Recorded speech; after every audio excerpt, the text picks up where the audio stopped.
tavrını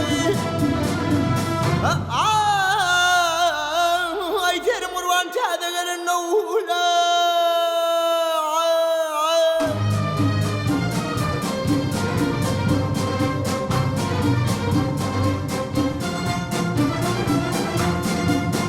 ay akıdında cuğra cuğra haline canım kurban çadeginin oğula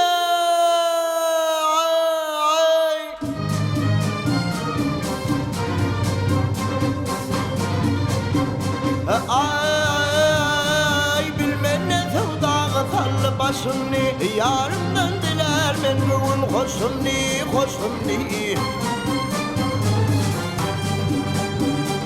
uçurdum kolumdan şun kar kuşumni vay kuşumni başım kurban tehde gelin nuvulay nuvula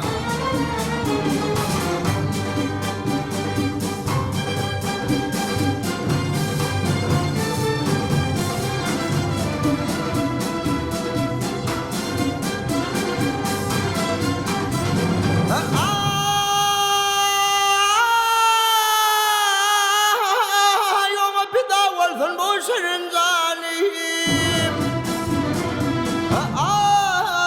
yolunda sarp olsun bu hanım hanım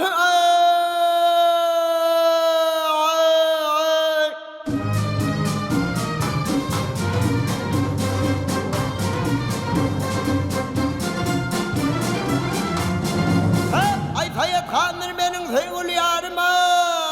canım kurban çede gelin oğlan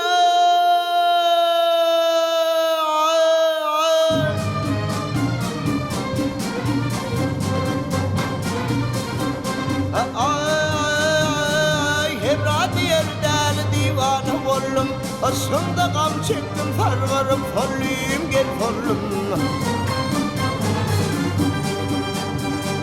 Hergedanım olup dil murup vay ilgalım canım kurban çele gelin nuvulay nuvula ey bu nuvulay canım kurban çele gelin nuvulay nuvula